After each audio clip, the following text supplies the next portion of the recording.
உயர்ந்தவர், உமக்கு மேல் ஒருவரும் இல்லையே. எல்லோருக்கும் மேலாக உயர்ந்தவர், உமக்கு மேல் ஒருவரும் இல்லையே. அல்லேலூயா, அல்லேலூயா, அல்லேலூயா, ஆமென். அல்லேலூயா, அல்லேலூயா, அல்லேலூயா, ஆமென். ஒருவரால் சிருஷ்டிக்கப்படாமலே தாமாக என்றென்றும் இருப்பவர், ஒருவரால் சிருஷ்டிக்கப்படாமலே தாமாக என்றென்றும் இருப்பவர். அல்லேலூயா, அல்லேலூயா, அல்லேலூயா, ஆமென். இயேசுவின் சிலுவை பாடுகள், இரத்தம் சிந்துதல், மரணம், உயிர்த்தெழுதல் பற்றிய விசேஷங்கள். அதோடைய இரண்டாவது பகுதியை இப்பொழுது நான் உங்களுக்கு சொல்ல வருகிறேன். இயேசுவின் சிலுவை பாடுகள், இரத்தம் சிந்துதல், மரித்தல், உயிர்த்தெழுதல், இது இல்லாட்டா கிறிஸ்டியானிட்டியே கிடையாதுன்னு சொன்னேன். பைபிளிலிருந்து இயேசுடைய மரணத்தையும் உயிர்த்தெழுதலையும் எடுத்துருங்க வெளியே.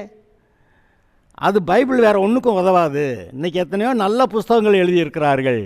நல்ல பண்பாடுகள் இப்படி வேண்டும் அப்படி வேண்டும் என்றெல்லாம் சொல்லுகிறார்கள். நம்முடைய தமிழருடைய பண்பாடுகளெல்லாம் மிகவும் போற்றப்படுகிறது. ஆனால் வெறும் பண்பாடுகள் அவர்களை ரட்சிக்கவில்லை. ஆனால் இயேசுவின் சிலுவை மரணமும் உயிர்த்தெழுதலும் அங்கே அது எதற்காக?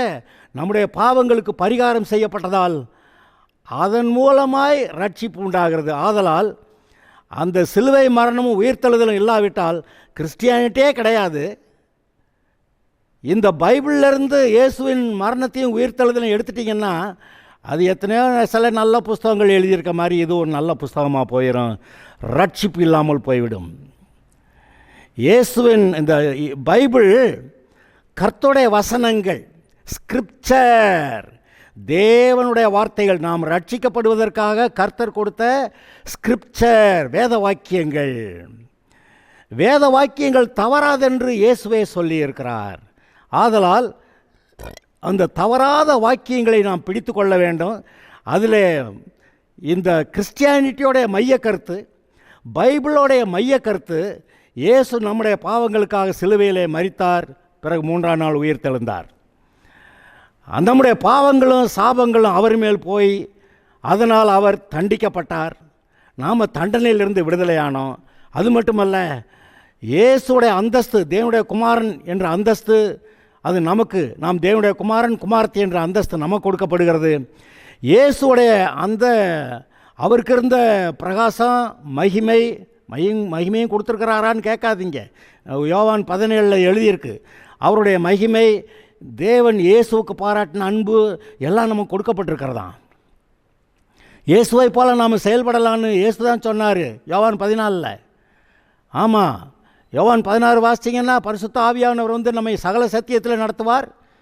இயேசுவானவர் சில காரியங்களை சொல்லாமல் போனார். ஏன்னா இப்போ சொன்னால் தாங்க மாட்டாங்க அப்படின்னு சொல்லிட்டு நான் பின்னாடி தேற்றரவாளனை அனுப்புகிறேன். அவர் வந்து உங்களை சகல சத்தியத்துக்குள்ளே நடத்துவார்.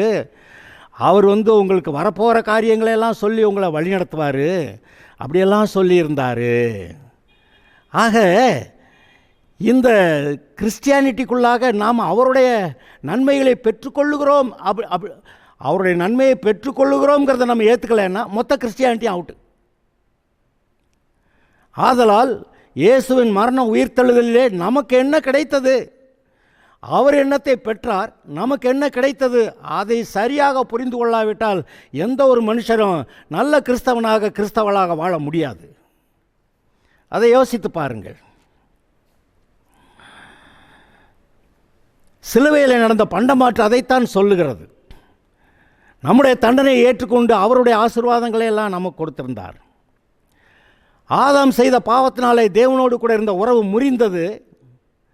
ஆனால் இயேசுவின் சிலுவை பாடுகளும் இரத்தம் சிந்துதலும் மரித்தலும் உயிரோடு எழுந்ததும் தேவனோடு கூட நமக்கு நல்ல உறவை ஏற்படுத்தி இருக்கிறது. நாம் இப்பொழுது தேவனுடைய குமாரன் குமார்த்தி என்று சொல்லப்படுகிறோம்.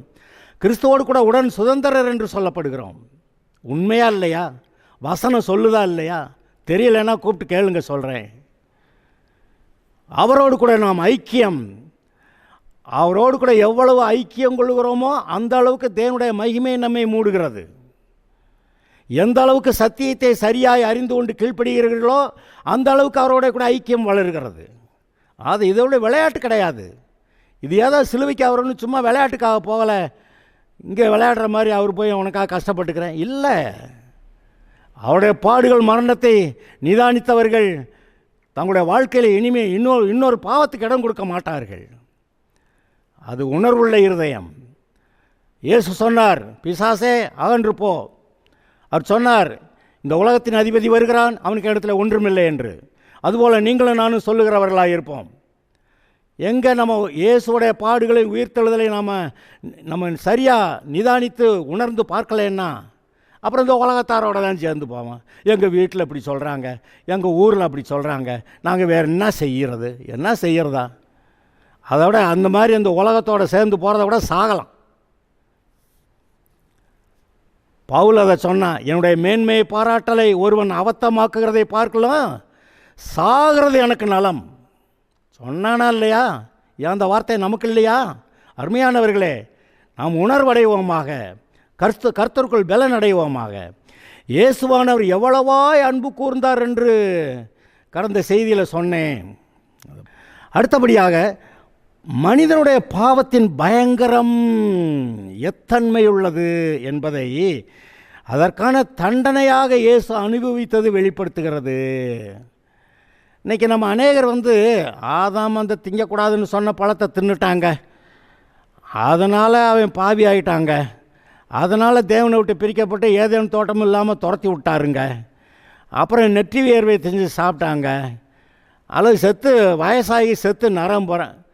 அதாவது வெறுமனை பழம் தின்றது கிடையாது. அவன் தேவனை வெறுத்து, தேவனுடைய ஆளுகை எனக்கு வேண்டாம், தேவன் எனக்கு தலைவராக இருக்க வேண்டாம், நான் அவருடைய பிள்ளையாக இருக்க எனக்கு பிரியம் இல்லை, நான் பிசாசுடைய கட்சியில் சேர்றேன், அந்த பிசாசு தேவனுக்கு விரோதியாக இருக்கலாம், எதிரியாக இருக்கலாம், நான் அவனுடைய கட்சியில் சேர்றேன் என்று சொல்லி அவன் பாருங்கள், அவன் வஞ்சிக்கப்படவில்லை என்று எழுதியிருக்கிறது. எல்லாம் தெரிந்து தான் அவன் பிசாசுடைய கட்சியிலே சேர்ந்தான். அந்த பாவத்தோடைய தன்மை எப்படிப்பட்டது என்பதை எப்படி நாம் புரிந்து கொள்ள முடியும்? பாவத்தின் தன்மை எப்படிப்பட்டது, எவ்வளோ பயங்கரமானது, பாவம் தேவனுடைய பார்வையில் எவ்வளோ பயங்கரமானது என்பதை நீங்கள் எப்படி புரிந்து கொள்ள முடியும்? அதை எப்படி புரிந்து கொள்ளலாம்? இயேசு சிலுவையிலே பட்ட பாடுகள், அந்த கோரமான சிலுவையிலே அவர் பட்ட பாடுகள், அது முன்னாடியே ஆரம்பிச்சிருச்சு. அவர் இந்த சிலுவைக்கு போகிறதுக்கு முன்னாடி பயந்து கூடுமான அந்த பாத்திரம் என்னை விட்டு நீங்கட்டும் என்று ஜெபித்து இரத்தத்தின் துளிகளாக, வியர்வை இரத்தத்தின் துளிகளாக சிந்தும் அளவுக்கு அவருடைய மனதிலே ஒரு பெரிய வியாகுலம் இருந்தது. அவ்வளவாய் வியாகுலப்பட்டு வேதனைப்பட்டு அப்படி ரத்தம் சிந்தி ஜெபித்தார். அவரால் முடியாமல் போனபோது தேவதூதன் ஒருவன் அவரை பலப்படுத்தினான் என்றெல்லாம் நீங்கள் வாசிக்கிறீர்கள். அவருடைய பலத்துக்கு மிஞ்சி போன காரியம் இருந்தது. அப்பொழுது தேவதூதன் ஒருவன் அவரை பலப்படுத்துகிறான். இரத்தத்தின் துளிகளாக அவருடைய வேர்வை சிந்தப்பட்டது. தாடியை பிடுங்கினார்கள். தாடியிலிருந்து ரத்தம் வந்திருக்காதா? தலையிலே முள்முடி, ராஜா இல்லை கிரீடம் வேணும்லன்னு சொல்லி முள்ளாலான கிரீடத்தை செய்து வைத்து அடித்தார்கள். பிறகு முதுகெல்லாம் உழுது போட்டார்கள்.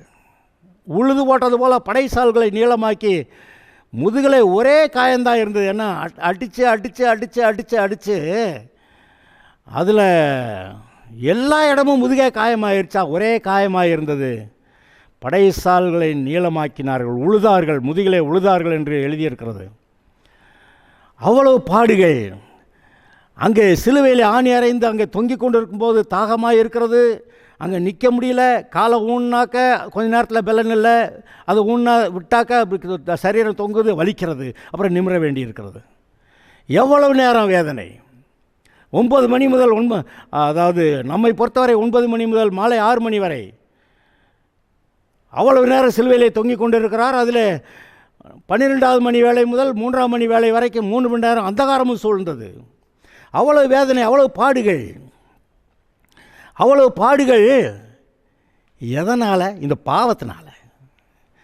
நான் உங்களுக்கு சொல்லுகிறேன், இறங்கி வா, நம்புகிறோம். அநேகரை ரட்சித்தான், தன்னைத்தான் ரட்சித்துக் கொள்ள திராணி இல்லை என்று சொல்லுகிறார்கள். இயேசுவே சொல்லுகிறார், என் தேவனே, என் தேவனே, ஏன் என்னை கைவிட்டீர் என்று. அப்படி நமக்காக கைவிடப்பட்டார், நமக்காக அவர் சிலுவையிலே தொங்கிக் கொண்டிருந்தார். கோபமடைஞ்சு சிலுவையில் ஆணியை பிடிங்கிட்டு இறங்கியிருந்தால் எப்படி இருக்கும் நீங்கள் யோசிச்சு பாருங்க. நமக்கு ரட்சிப்பு இல்லாத இருக்காது. அப்புறம் நமக்காக அவ்வளவு பாடுகளை சகித்தார். பழைய ஏற்பாட்டில் சொல்லப்பட்டிருக்கிற பலிகள் எல்லாம் இயேசுவை பற்றி சொல்லப்பட்டது. அங்கே தலை துண்டிக்கப்படுகிறது, மாம்சம் சுட்டரிக்கப்படுகிறது, முற்றிலும் சுட்டரிக்கப்படுகிறது. மாம்சம் சுட்டரிக்கப்படுகிறதை பற்றி பைபிள் சொல்லுகிறது, அது தேவன் அதை சுகந்த வாசனையாக முகர்ந்தார் என்று. பாவம் சுட்டரிக்கப்பட்டால்தான் அவருக்கு சந்தோஷம். அதுபோல் இயேசுடைய சரீரத்தில் அங்கே சிலுவையிலே பாவம் சுட்டரிக்கப்பட்டது. அதை பார்த்த ஒரு பக்கத்தில் அந்த பாவம் சுட்டரிக்கப்படுகிறதுனாலே சந்தோஷப்படுகிறார். தன்னுடைய குமாரன் அங்கே அவதிப்படுகிறதுனாலே அதை கண்டு வேதனைப்படுகிறார். இருதலை கொள்ளி எறும்பு என்று சொல்வார்கள். அதுபோல பிதாவாகிய தேவனுடைய நிலைமை அப்படி ஆயிற்று. ஆனாலும் நமக்காக அவரும் தாங்கி கொண்டார். இயேசுவின் சிலுவையிலே அதை பொறுத்து கொண்டார். நீடிய பொறுமையோடு நமக்காக அங்கே சிலுவையிலே அதை சகித்து முடிவில், பிதாவே எல்லாம் முடிந்தது, என்னுடைய ஆவியை உம்மிடத்தில் ஒப்புக் கொடுக்கிறேன் என்று பிதாவிடத்தில் தன் ஆவியை ஒப்புக் கொடுத்த அவருடைய சிலுவை பாடுகள், அந்த சிலுவை பாடுகள் அந்த பாவத்தின் பயங்கரத்தை காட்டுகிறது.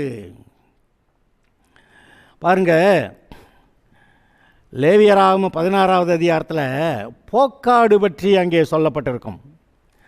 ஒரு ஆடு அடிக்கப்பட்டு அதோட ரத்தம் அந்த பரிசுத்த ஸ்தலத்தில் கொண்டு போகப்பட்டு அதோடைய சரீரம் எரிக்கப்பட்டு, ஆனால் அங்கே இன்னொரு போக்காடு ஒன்று இருந்துச்சு பார்த்தீங்களா? 2 ஆடு, ஒன்று பலியிடப்படுற ஆடு, இன்னொன்று போக்காடு.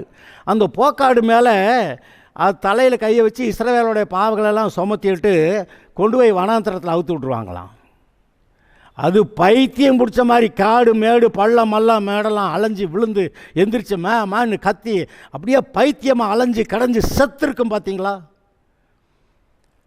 அதெல்லாம் எதுக்கு பைபிளில் எழுதியிருக்கு? இயேசுடைய சிலுவை பாடுகளை அங்கேயும் நீங்கள் பாருங்கள். சும்மா சிலுவையை பார்த்தா மட்டும் உங்களுக்கு அது விளங்காது என்று சொல்லி லேவியராகம பலிகள் நான் சொன்னேன். சர்வாங்க தகன பலி, சமாதான பலி, பாவ நிவாரண பலி, குற்ற நிவாரண பலி, அதெல்லாவற்றிலும் இயேசுவின் ரத்தம் சிந்தப்பட்டது. அங்கே அவருடைய தலையின் மேல் பாவம் செலுத்தப்பட்டது, அவருடைய மாம்சம் சுட்டரிக்கப்பட்டது. அதே போல் இந்த பாவ நிவாரண பலி, குற்ற நிவாரண பலியிலையும் பார்த்தீங்க. குற்ற நிவாரண பலியில் பார்த்தீங்கன்னா இந்த மாம்சம் பட்டணத்துக்கு புறம்பே வெளியே கொண்டு போய் அங்கே சுட்டரிக்கப்பட்டது. இயேசுவானவர் பட்டணத்துக்கு புறம்பே அங்கே பாடுபட்டார். அதோடு சேர்ந்து தான் இந்த போக்காடு என்ற ஒரு காரியம் வருகிறது. இயேசு சிலுவையிலே அங்கே மோசே வனாந்தரத்தில் வெண்கல சர்ப்பத்தை உயர்த்தப்பட்டது போல இயேசு உயர்த்தப்பட்டார் என்று நீங்கள் வாசிக்கிறீர்கள். என்ன எவ்வளோ பயங்கரமான காரியங்கள்! அதையெல்லாம் ஏன் பழைய ஏற்பாட்டில் எழுதியிருக்கிறது? அதுபோல் இயேசு இங்கே பாடுபட்டார் என்று காட்டுவதற்காகத்தானே. அருமையானவர்கள், இதெல்லாம் சற்று யோசித்து பாருங்கள். இன்றைக்கு நாம் அந்த சிலுவை பாடுகள் என்னவென்று நிதானித்து அறிந்தால்தான் அந்த பாவம் எவ்வளோ பயங்கரமானது என்று நாம் நிதானிக்க முடியும். ஏதோ திருடக்கூடாது திருடிட்டேன் இல்லைங்க, நீங்கள் நான் திருடக்கூடாது திருடினாக்கா அது லேசாக விட்டுட்டதாக நீங்கள் நினைக்கலாம். ஆனால் இதில் மரணத்துக்கு ஏதுவான பாவம், மரணத்துக்கு ஏதுவல்லாத பாவம்னு 1 யோவான் 5வது அதிகாரத்தில் எழுதியிருக்க. ஏதோ திருடிட்டீங்க, மரணத்துக்கு ஏதுவல்லாத பாவம், அதனால் அதுக்கான 2 அட்டியை கொடுத்துட்டு சரி ஒழுங்காருன்னு சொல்கிறார். ஆனால் மரணத்துக்கு ஏதுவான பாவம், ஆதாம் செய்தது மரணத்துக்கு ஏதுவான பாவம். எனக்கு தேவன் வேண்டியதில்லை, அவருடைய பிள்ளை நான் இருக்க வேண்டியதில்லை, அவர் கீழே நான் இருக்க வேண்டியதில்லை, அவருடைய அதிகாரத்தின்கள் இருக்க வேண்டியதில்லை, நான் ஒன்றும் அவர் கீழே இருந்துக்கிட்டு பூமி அப்படி ஒரு ஆளுக எனக்கு வேண்டியதில்லை, நான் பிசாசு கூட போய் பாவம் செஞ்சு நான் சந்தோஷமாக அனுபவிக்கிறேன் என்று சொல்லி கொண்டு போனான். பிசாசை தனக்கு தலைவனாக ஏற்றுக்கொண்டான். இன்றைக்கி பிசாசை தலைவனாக ஏற்றுக்கொண்டதுனால அவன்கிட்ட அடிமையாக இருந்து, பிசாசுக்கு அடிமையாக பாவத்துக்கு அடிமையாக இருந்து நரகம் போகிறான். அந்த பாவம் அவ்வளவு பயங்கரமானது, அவ்வளவு கொடுமையானது.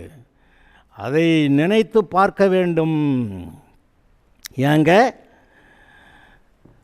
பல்லுக்கு பல் கண்ணுக்கு கண்ணு சொன்னாரே, என்னதுக்கு? அவர் பயங்கரமானவர்னு காட்டுறதுக்கா? இல்லை. ஒருத்தன் உனக்கு ஒரு பல்ல உடைச்சிருந்தா நீ அவன்கிட்ட போய் 2 பல்லு உடைக்கக்கூடாது. அதுக்காக தான் அப்படி சொன்னார், பல்லுக்கு பல் கண்ணுக்கு கண். இன்றைக்கி போய் ஒருத்தன், அதாவது யாக்கோபுடைய குமார்த்தி தாமார், அவள் போய் அங்கே அந்த ஊருக்குள்ளே போனபோது அந்த ஊரில் இருந்த பெரிய மனுஷனுடைய குமாரன் இவளை எனக்கு வேணும்னு எடுத்துக்கிட்டான். அப்புறமேல் பேசவே வந்தான், பொண்ணு கொடுங்கன்னு. ஆனால் அந்த லேவியும் சிமியன்னு 2 பேர் என்ன பண்ணாங்க, அந்த ஊரில் இருந்த பெரிய மனுஷர் எல்லாத்தையும் அந்த வயதுக்கு உட்பட்டவர் எல்லாரையும் கொலை செய்தார்கள்.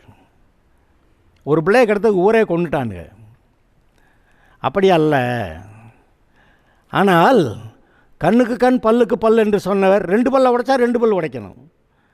2 கண்ணை கெடுத்தா அவன் 2 பண்ணையும் கெடுக்கலாம், அவ்வளவுதான். ஆனால் அப்படியானா பாவத்துக்கேற்ற தண்டனைன்னு பார்க்கும்போது, பாவத்துக்கேற்ற தண்டனை நரகம், நித்திய நரகம், சதாகால நரகம், அக்கினியும் கந்தகமும் எரிகிற இடம், அங்கே சதாகாலமும் அந்தகாரம் சூழ்ந்திருக்கிற இடம். எவ்வளவு நாளைக்கு? அந்த பாவத்துக்கான தண்டனை எவ்வளவோ அதை பார்த்தா அந்த பாவம் எவ்வளவு கடுமையானது, கொடியதுன்னு பார்க்கணும். இயேசுடைய சிலுவை பாடுகள் அதை பார்க்கும்போது பாவம் எவ்வளோ கொடுமையானதுன்னு நீங்கள் பார்க்கலாம். அதனால் இப்போ இன்றைக்கி நரகத்தை பற்றி ஒன்றும் யோசிக்கிறதில்ல. நம்ம இப்போ நரகத்தை பற்றி ரொம்ப பிரசங்கிக்கிறதும் இல்லை. ஏன்னா பிரசங்கிப்போம், ஆனால் ரொம்ப இல்லை. ஆனால் நரகத்தை பற்றி நமக்கு தெரியணும்.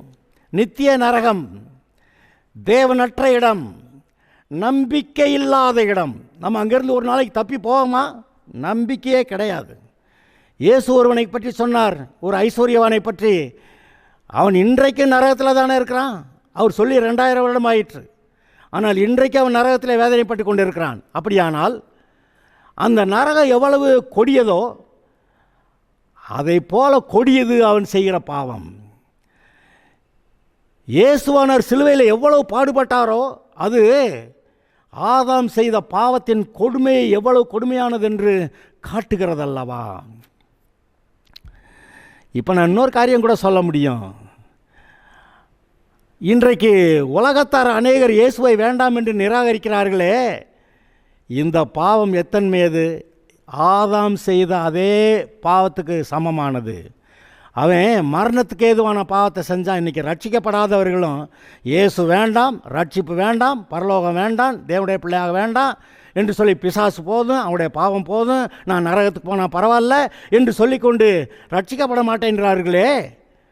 அவர்கள் இந்த ரட்சிக்கப்பட மாட்டேன் என்கிறது அது மரணத்துக்கு ஏதுவான பாவமாய் ஆதாம் செய்த பாவத்துக்கு ஒப்பாய் இருக்கிறது.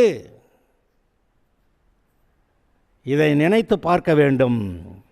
ஆதலால் அந்த சிலுவை பாடுகள் ஆதாமுடைய பாவம் எவ்வளவு பயங்கரமானது, கொடுமையானது என்பதை காட்டுகிறதே. அதை நீங்கள் நினைத்து பார்க்க வேண்டும். சரி, அடுத்த பாயிண்ட்டு. சாத்தான் இயேசுவை சிலுவையிலே கொலை செய்தான். கொலை செய்தான்னா ஏற்றுக்கிறீங்களா? மனிதர்கள் சிலுவையிலே அறைந்தார்கள், ஓகே.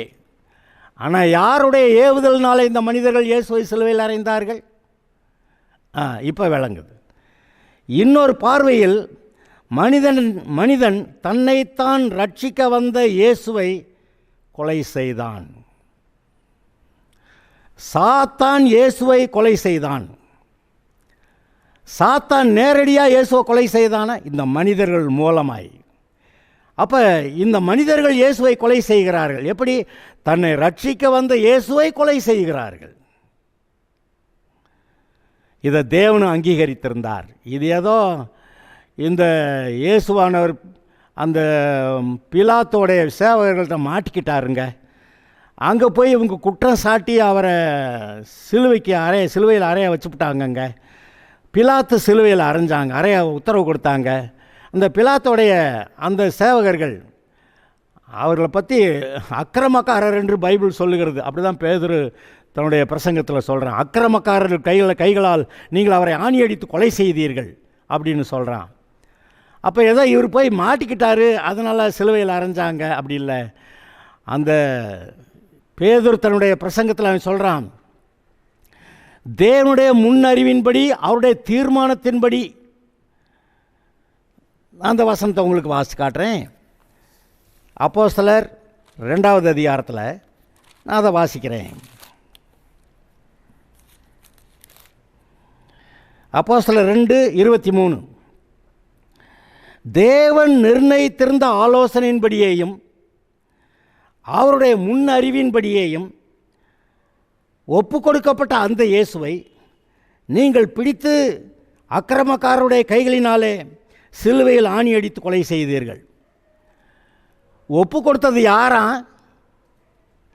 யூதர்கள் போய் பிலாத்துக்கிட்ட ஒப்பு கொடுத்தாங்க, ரைட்டு. பிலாத்து அவரை கொலை செய்ய ஒப்பு கொடுத்தான், ரைட்டு. சரிங்க. ஆனால் இந்த வசனம் என்ன சொல்லுது? அப்போஸ்தலர் 2:23.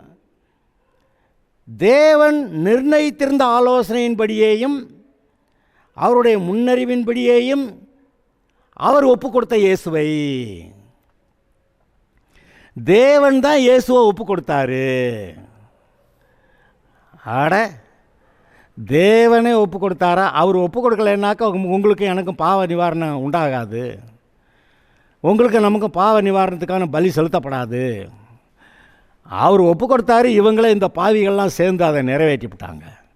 ஆனால் தேவனுடைய முன்னறிவின்படி அவருடைய தீர்மானத்தின்படி சகல காரியம் நடந்தது. அதனால தான் இந்த சுவிசேஷத்தை இயேசுடைய மரண உயிர்த்தெழுதலை பற்றி பிரசங்கிக்கிறோம். எவ்வளோ ஒரு, அதாவது அவ்வளவு பாடுகளில் நீங்கள் கொஞ்சம் அந்த யோசித்து பார்த்தீங்கன்னா, இந்த மனிதன்தான் பிலாத்து அந்த ரோம சேவகர்கள் சிலுவையில் கொன்றாங்க. அப்புறம் அங்கே நின்ன யூதர்கள்லாம் நீ இறங்கி வா பார்க்கலாம், தன்னைத்தான் ரட்சித்தான், மற்றவர்கள் எல்லாம் அநேகரை ரட்சித்தான், தன்னைத்தான் ரட்சித்து கொள்ள திராணி இல்லை, அப்படியெல்லாம் சொன்னாங்க. இறங்கி வந்தால் நம்புகிறேன்றாங்க, நீ தேவனுடைய குமாரன் விசுவாசிக்கிறேன்றாங்க. அப்படியெல்லாம் கேலி பண்ணி ஆத்திரம் மூட்டி அவரை சிலுவை விட்டு பிடிங்கிட்டு வர சொல்கிறாங்க இவங்க. அவர் கோபம் வந்துச்சுன்னா ஆணியை பிடிங்கிட்டு இறங்கிடுவார். பொறுமையாக இருந்தார். அப்படி இவங்க தான் ஒப்பு கொடுத்தாங்கன்னு நினச்சா, அதுக்கு முன்னாடியே பிதாவாகிய தேவன் இயேசுவை மரணத்துக்கு ஒப்பு கொடுத்திருந்தார். அந்த இயேசுவை இவர்கள் பிடித்து சிலுவையில் ஆணி அறைந்து கொலை செய்தார்கள். ஆக அந்த இதில் ஒரே ஒரு காரியத்தை நீங்கள் கவனிக்கணும். மனிதன் தான் கொலை செய்ததாக நீங்கள் நினைக்கலாம். ஆனால் மனிதன் தானாக கொலை செஞ்சுட்டான். தனக்குள்ளே பிசாசு ஏவினபடி அந்த ஏவுதலினாலே இவன் இயேசுவை கொலை செய்தான். ஆக நீங்கள் ரோமர்கள் இயேசுவை கொன்றார்கள்னு பார்க்கலாம், இந்த யூதர்கள் பிலாத்துக்கிட்ட ஒப்பு கொடுத்து இயேசுவை கொன்றார்கள்னு பார்க்கலாம், அல்லது இந்த யூதர்கள் இவர்களே இயேசுவை கொலை செய்தார்கள்னு பார்க்கலாம், அல்லது பிசாசு இவர்கள் மூலமாய், எது யூதர்கள் மூலமாக, பிரதான ஆசாரியர்கள் மூலமாக, வேதபாரகர் பரிசேயர் மூலமாக, அப்புறம் இந்த பிலாத்து மூலமாக, பிலாத்துடைய சேவகர்கள் மூலமாக, இத்தனை பேர் மூலமாகவும் இயேசுவை கொலை அப்படின்னு செய்தார்கள்னு பார்க்கலாம். ஆனால் இது எல்லாவற்றுக்கும் ஊற்றுக்கண்ணாக இருந்தது எது? பிசாசு தானே. பிசாசுக்கு தேவன் மேலே அவ்வளோ கோபம். இப்போ தேவன் அவ்வளோ பயங்கரமானவர், பெரியவர், அவரை ஒன்றும் செய்ய முடியாது. அதனால் இந்த பிசாசு அவரை ஒன்றும் செய்ய முடியாதுன்னு மனிதனுடைய பாவங்களுக்காக ஒப்பு கொடுக்கப்பட்ட இந்த இயேசுவை எவ்வளோ பாடுபடுத்தணுமோ படுத்தலான்னு மனதார அவன் அடித்து கொன்றான் என்று நீங்கள் பாருங்கள்.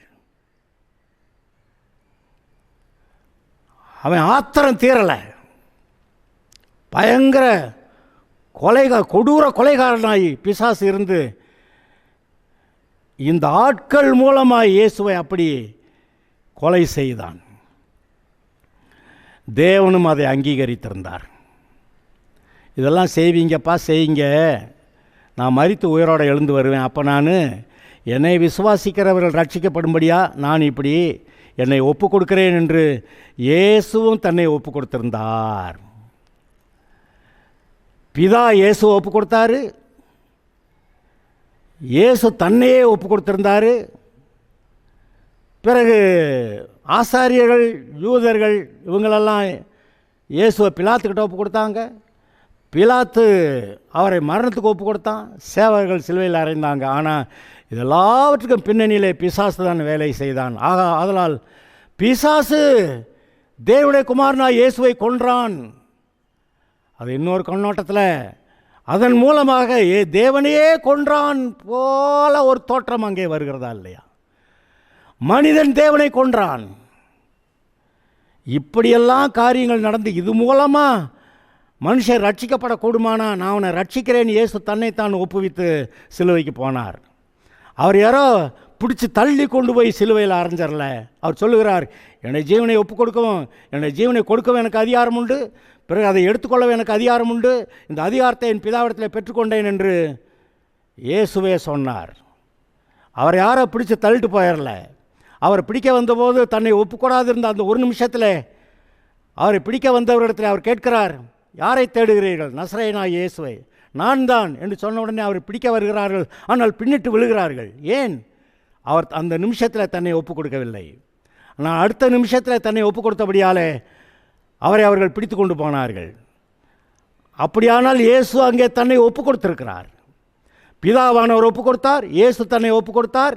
இந்த பாவி மனிதரிடத்தில் ஒப்புக் கொடுத்து அவரை சிலுவையில் அறைந்தார்கள். இது மட்டும் இல்லை,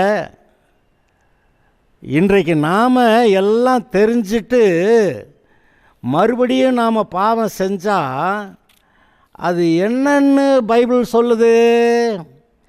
நான் அதை வாசித்து காட்டவா?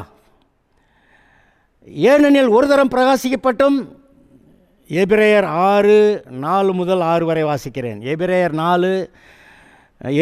6:4 வரை. ஏனெனில் ஒரு தரம் பிரகாசிக்கப்பட்டும், பரம ஈவை ருசி பார்த்தும், பரிசுத்த ஆவியை பெற்றும், தேவனுடைய நல்வார்த்தையையும் இனிவரும் உலகத்தின் பலன்களையும் ருசி பார்த்தும், ரட்சிக்கப்பட்டு கர்த்தரை அறிகிற அறிவில் கொஞ்சம் வளர்ந்த பிறகு அப்படி ருசி பார்த்தோம். அதுக்கு பிறகு மறுதலித்து போனவர்கள் தேவனுடைய குமாரனை தாங்களே மறுபடியும் சிலுவையில் அறைந்து அவமானப்படுத்துகிறபடியால், என்னது, தேவனை அறிகிற அறிவில் வளர்ந்துட்டு அப்புறமா அவரை விட்டு மறுதலித்து போனால் என்னவாது? தாங்களே மறுபடியும் அவரை சிலுவையில் அறைந்து அவமானப்படுத்துகிறபடியால். எப்படி அவமானப்படுத்துகிறாங்க? ரட்சகர்னார்னு தெரிஞ்சாச்சு, அப்புறம் பாவம் செய்வேன்னு சொல்லி பிசாசு கட்சியில் சேர்ந்தா, அப்போ இந்த உலகத்தார் முன்னாடி, பிசாசு கூட்டத்துக்கு முன்னாடி நம்மெல்லாம் அவரை அவமானப்படுத்துகிறதான ஒரு காரியம் தானே. அப்படி அவமானப்படுத்துகிறபடியால் மனம் திரும்புவதற்கு ஏதுவாய் அவர்களை மறுபடியும் புதுப்பிக்கிறது கூடாத காரியம். மறுதளித்து போனால் திரும்ப ரட்சிக்கப்படுறது ரொம்ப கஷ்டங்க. முடியாதுன்னு நான் சொல்லலை, ஆனால் ரொம்ப கஷ்டம். ஏசா அவனுக்கு வாய்ப்பு கொடுக்கப்பட்ட போதெல்லாம் மறுதளித்து போன ஒரு பாடு கடைசியில் ஆசீர்வாதம் தேடி வந்தால் கிடைக்காம போச்சு. அவனுக்கு தேவையான அளவுக்கு மனம் திரும்புதல் முடியாமல் போய்விட்டது. இப்படி தான் ரட்சிக்கப்பட்டவர்கள் மனம் திரும்பி, அதாவது சில ஆட்கள் கர்த்தருக்கு ஊழியம்லாம் செய்கிறேன்ட்டு அப்புறம் மனம் திரும்பி போனால் அது எப்படி இருக்கும்? அவர்கள் தாங்களே இயேசுவை சிலுவையிலே அறைந்து அவமானப்படுத்துகிறபடியால் அப்படின்னு எழுதியிருக்கு. ஆக இந்த இடத்துல பிசாசு இயேசுவை கொலை செய்தான், இந்த மனிதர்கள் இயேசுவை கொலை செய்தார்கள். அதாவது பிசாசும் மனிதனும் சேர்ந்து தேவனையே கொலை செய்தார்கள்னு நினச்சி பார்த்து, அதையும் தேவன் அனுமதித்திருந்தார்னு நினச்சி பார்த்து, அது எதுக்காக? நம்மை ரட்சிப்பதற்காகன்னு நினச்சி பார்த்து நாம் அதை உணர்வுள்ளவர்களாக இருந்து புரிஞ்சு கொண்டா நாம் கர்த்தர்க்கென்று பிரித்தெடுக்கப்பட்ட வாழ்க்கையை வாழுவோம். நான் கர்த்தருக்கு பரிசுத்தம் என்று அந்த யோசுவா சொன்னது போல், நானும் என் வீட்டாருமோ என்றால் கர்த்தரையே சேவிப்போம் என்று சொன்னது போல் நீங்களும் நாமும் வாழுவோமா இல்லையா? ஆமருமையானவர்களே, அப்படி தீர்மானம் பண்ணுங்கள், அப்படி வாழுங்கள். கர்த்தர் உங்களை ஆசீர்வதிக்க விரும்புகிறார். ஓகே, எனவே இந்த விஷயங்களை அறிந்து கொள்ளுங்கள், கர்த்தரை உறுதியாய் பற்றி கொள்ளுங்கள். அவருக்காக வாழ்வோம் என்று தீர்மானித்தோம், அவர் நமக்காக மரித்தார், நாம் அவருக்காக மரிப்போம் என்ற ஒரு தீர்மானத்தோடு கூட. எல்லாரும் இயேசுவுக்காக மரிக்கிற, இரத்த சாட்சியாக மரிக்கிற வாய்ப்பெல்லாம் கிடையாது. ஆனாலும் வாய்ப்பு வந்தால் நான் கர்த்தருக்காக இரத்த சாட்சியாய் மரிக்கவும் ஆயத்தம் என்று அப்படிப்பட்ட மன உறுதியோடு கர்த்தருக்கு பரிசுத்தமாக வாழ தீர்மானிப்போமாக. கர்த்தர் உங்களோடு கூட இருப்பார். உங்களுடைய வாழ்க்கையிலே கர்த்தர் தீர்மானித்திருந்த அந்த காரியங்களை நீங்கள் உங்களுடைய வாழ்க்கையிலே நிறைவேற்றலாம். தேவன் உங்களை அழைத்த அழைப்பை நீங்கள் நிறைவேற்றுவீர்கள். Okay, God bless you.